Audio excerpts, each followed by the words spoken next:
السلام عليكم ورحمة الله وبركاته. الحمد لله رب العالمين على نعمة الصحة والفراغ، والصلاة والسلام على أشرف الأنبياء وإمام المرسلين سيدنا محمد صلى الله عليه وسلم وعلى آله وأصحابه وسلم تسليما كثيرا. أما بعد، shimweni kuzo ibisingizo byiza bihambaye ni bya Allah subhanahu wa ta'ala ku nema zitandukanye aduhundagazaho, harimo no kuba aduhereza inema yo kugira ubuzima buzira umuze, abantu ntibarangwe n'uburwayi butandukanye, akanaduhereza inema yo kuduha igihe cyo kuba hari ibyo twakoramo bimushimisha. Amahoro imbabazi bye bibe ku ntumwa Muhammadin sallallahu alaihi wasallam, we nabiwe n'abamukurikiye n'abazamukurikira kuzageza mu minsi yabo ya nyuma. Bavandimwe wa Islam, nkuko tubizi, nari ntangiye mvuga inema yo kugira ubuzima buzira umuze no kutagira uburwayi butandukanye. Ar-Rasul sallallahu alaihi wasallam yabivuze neza ubwo yavugaga muri hadith ngo man asbaha minkum amina fi sirbihi mu'afan fi jasadihi lahu quta yawmihi fakaannama hizat lahu dunya bi hadafiriha. Ngo mu byukuri umuntu uzabyuka akabyuka ahari atekanye mu gace arimo atekanye, umubiri we ufite ubuzima buzira umuze, atarwaye, afite icyo kurya cyo kuri uwo munsi, ngo biza bimeze nkaho Allah subhanahu wa ta'ala yamuhaye isi n'ibiyirimo. Hadisi ikomeye cyane kuri wanda utekereza, akaba yareba inema yo kuba atekanye, afite umutekano ahari, akareba inema yo kuba atarwaye kuko benshi baba barwaye, akareba inema yo kuba afite icyo kurya niyo cyaba ari cyo kuri uwo munsi, ntawe ari busabe ngo uwo nguwo Allah yamuhaye inema zose. Naam, nagira ngo mvuge gatoya ku bijyanye n'ubuvuzi cyangwa se no kuvura cyangwa se no kwivuza. Urabizi yuko intumwa y'Imana Muhammadin sallallahu alaihi wasallam atwigishije muri hadithi yuko ma min da'in illa lahu dawa, ngo nta burwayi Allah subhanahu wa ta'ala azana usibye ko anabuzanira umuti. Hari abamenye iyo miti cyangwa se abandi ntibayimenye, gusibye uburwayi bwo gusaza. Hari umuti mwiza muri Islam witwa hijama. Hijama, bavandimwe wa Islam, mu ndimi zindi z'amahanga bashobora kuyita cupping therapy. Hijama, cupping therapy, cyangwa se mu rurimi rw'ikinyarwanda kurumika cyangwa se kurumikwa. Bavuze yuko ibingibi ni ibara an ikhraji dami al-fasid أو غير محتاج من الجسد أو من الجسم. ngo nuburyo bw'ubuvuzi bukorwa hashingiye kuba umuntu yakurwa mu mubiri amaraso adakenewe cyangwa se amaraso yamaze kwangirika yagasa nkaho yashaje, yakaba yateza ibibazo mu mubiri, umuntu akaba yayakurwamo. Ubwo ni ubuvuzi bwabagaho kuva na kera na kare, buzwi ku Bashinwa cyane cyane n'abantu b'Abanyamisiri ba kera, ariko bwaje bunashimangirwa n'intumwa y'Imana Muhammadin sallallahu alaihi wasallam. Intumwa y'Imana Muhammadin sallallahu alaihi wasallam yaratubwira muri hadisi dukomora kwa Anas iri mu gitabo cya Muslim ngo inna afdala ma tadawaitum bihi alhijama au huwa min amthali dawaikum. Mwimana Muhammad sallallahu alaihi wasallam yatubwira iti ngo mu byukuri niba hari ikintu, niba hari ubuvuzi bukomeye mwakagombye gukoresha no kwitaho ni hijama, ni kuriya kurumikwa. Kurumikwa yani kuva umuntu kuba mukuramo amaraso yadakenewe mu mubiri. Turareba uburyo bikorwa, ariko bigakorwa umuntu yirinda kuba yabikora bijyanye n'ubushirikina. Hari uburyo babikora, bakarasaga umuntu bakamukururamo amaraso bakoresheje ipompo. Kera bajyaga bakoresha amahembe, ariko umuntu akirinda kuba hari aho byahurira n'ubushirikina. Ku mushirikina ndavuga nko kuba barasaga umuntu barangiza bakavuga ngo baramutsiritse. Hoya, ibyo ngibyo byo bishobora kwinjiza mu muryango wa shirki, kubera ko Allah subhanahu wa ta'ala niwe wenyine urinda ubudwayi kuba bwagera ku muntu. Ariko kuba byakorwa ntaho bihuriye n'ubushirikina, ibi ngibi byo biremewe. N'intumwa y'Imana iratubwiye ngo niba hari imiti ikomeye abantu bagombye kwitaho ni umuti wa hijama, kubakuramo ari amaraso. Hadithi yindi dukomora kwa Abdullah ibn Abbas yakiriwe na Imamu Suyuti mu gitabo cye Al-Jami'u Saghir. Intumwa y'Imana Muhammad sallallahu alaihi wasallam iratubwira iti khayru yawmin tahtajimuna fihi 17, ngo umunsi mwiza mwagombye gukoreraho hijama ni tariki ya 17 z'ukwezi kwa Kiislamu wa 19 n'umunsi wa 19 wa 21 n'umunsi wa 21. Intumwa y'Imana iravuga iti wama marartu bimala'in min almalaikati laylata usriya bi illa qalu alayka bilhijamati ya Muhammadun. Ngo nta munsi, mu hadisi ngo nta igihe azamurwa mu ijuru muri Isra na Mi'raj, ngo nta hantu nanyuze nkanyura kuba malayika igihe cya Isra na Mi'raj usibye ko bambwira ngo yewe Muhammadi uzite mu kwivurisha hijama, uzite mu kwivuza ukoresheje hijama. Bavandimwe Islamu, rero hijama ifite ibyiza byinshi, ikanagira imbaraga y'umuntu ayikoze. Icyambere abasohoye ari amaraso yadakeneye mu mubiri yashobora kumugiraho ingaruka. Amaraso hari uburyo umuntu atayasohora yakaba yakora ikintu kimeze nk'isumu kikamugiraho akamaro, kikamugiraho nako ingaruka. Ikindi, iyo umuntu akoze hijama umubiri yongera kugira mushya. Ikindi, hijama idufasha min hifdh amrad al-ukhra, idufasha mu kwirinda ubundi budwayi bwakwinjira mu mubiri nka kanseri, za paralize n'ibindi. Hijama ifasha umuntu kuri daghtu dam, indwara zirimo umuvuduko w'amaraso, pressure, n'izindi ndwara z'umutima.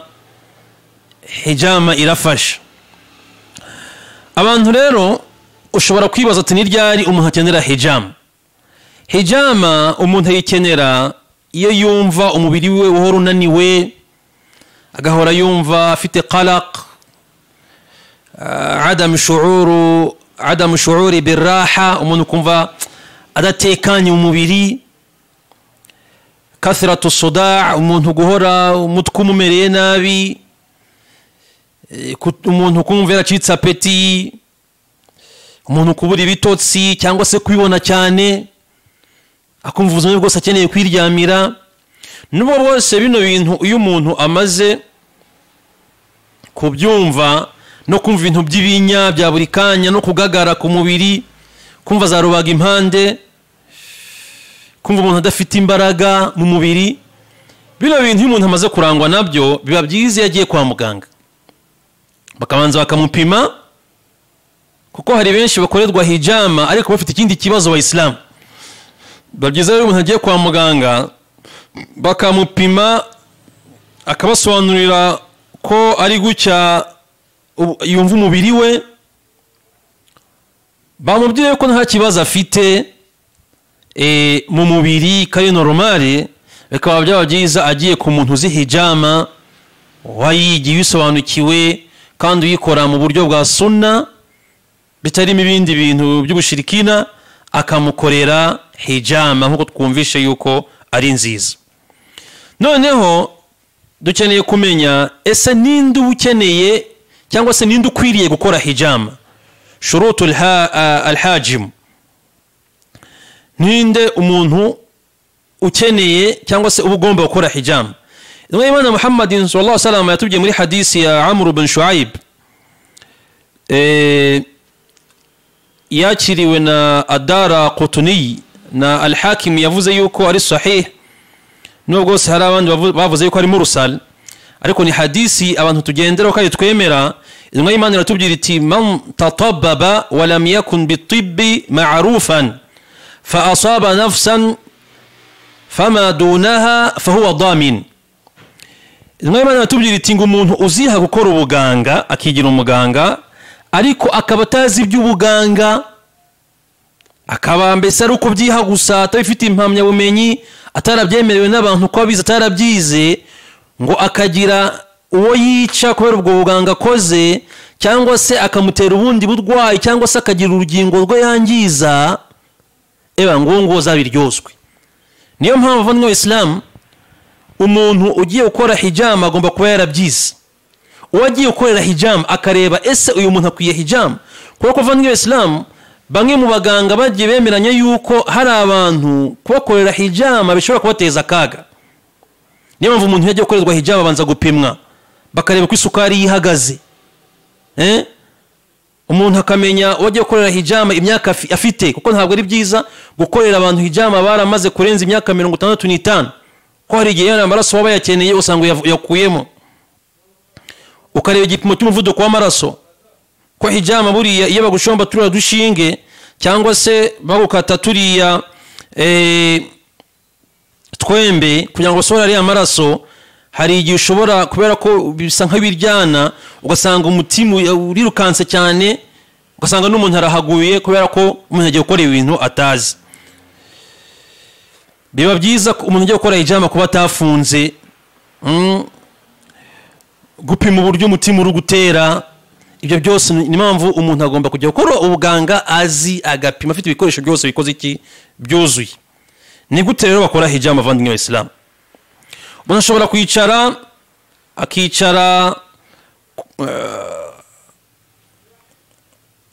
akicara hasi agasa hese umugongo, umukorera hijama muri inyuma, ko hijama bashobora gukata amaraso yakura mu mugongo nkuko yakura hano ku ntugu. Hari igihe umuntu afite ikibazo cy'amaraso ku mutwe, bikaba yikeneye ko umuganga yareba ko no ku mutwe bayakurura, ku matako n'ahandi. Umuntu rero nkuko ashobora kuryama, ibyo byose umuntu ugiye gukora hijama agomba kureba niba umuntu yicaye neza. المواد التي تستعمل في الحجامة، hijama bayikoresha iki? Ubundi bayikoresha utwembe bagenda bakatakata ku mubiri, bakata utuntu dutoya, cyangwa se bakaba bakujombajomba udushinge. Haba hari uducupa dutoya babanza gukuruza umubiri bagira ngo boroshye. Ubundi umuntu ajya gukora hijama abanza gukurura umubiri wonyine, hari ahantu hari bukatakate kugira ngo habanze horohe, akabanza akahoroshya. Ubwo nyine urabyumva yamaze kuhasiga umuti ama alcohol kugira ngo ataza kujombajomba ukaba wakwinjirwamo n'ama microbe. Noneho yamara kuhoroshya, yanahasize amavuta yabugenewe, agakuraho twaducupa, akabona kujomba umubiri wamaze gukora iki? Wamaze koroha.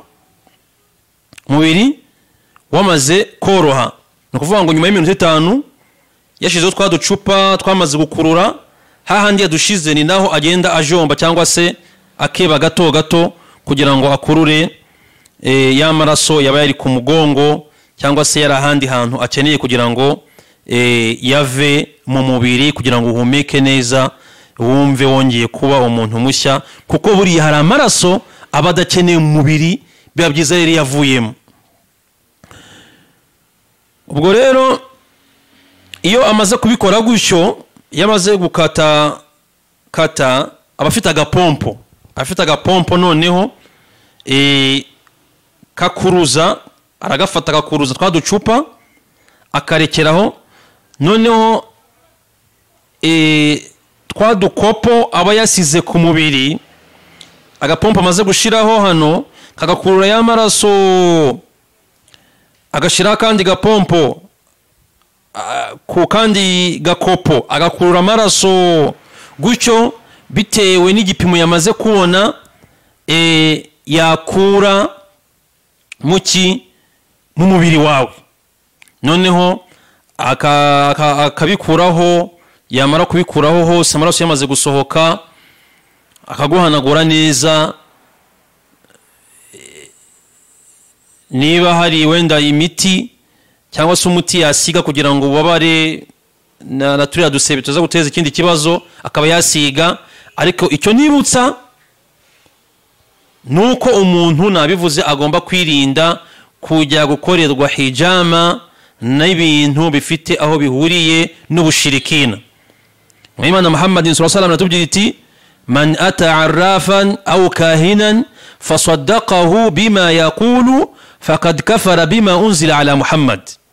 Imana Muhammad sallallahu alaihi wasallam atubwira iti wa muntu uzajya ku mupfumu cyangwa se ku muntu uvuga kwazi byihishe cyangwa se ku muntu uragura akagira ibyamukorera akabyemera akavuga yuko ari ukuri uwo nguwo azabahakanye ibyamanuriwe Muhammad kubera ko Muhammad sallallahu alaihi wasallam yaje kwamagana bari abapfumu n'abarozi hamwe n'abantu bavuga yuko baragura cyangwa se bavuga yuko bazibyihisha.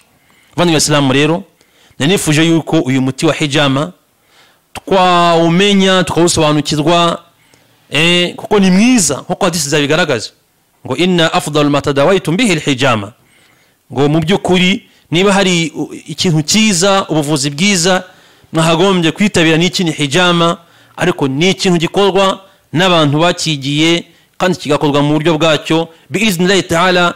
Iyo umuntu amaze gukorerwa hijama hari ibintu byinshi cyane umubiri bitugarura imbaraga ari n'abana bananiwe ibintu bitandukanye bikeneye imbaraga ku bushobozi bwa Mwenyezi Mungu insha Allah bahita bakora iki bahita bazibona. Ubwo rero kwivura birakenewe cyane cyane muri ubu buryo navuga ngo bwa gakondo ndagaruka kuri gakondo ya Islam kuno ubuvuzi bwa Islam ariko bwanahozeho. Icyo umuntu gusa agomba kuba yirinda nko twabivuze ni ukwirinda ko hari ibyo yakora binyuranye n'icyo Allah subhanahu wa ta'ala yamutegetse. Ubwo rero abakora hijama barahari barazwi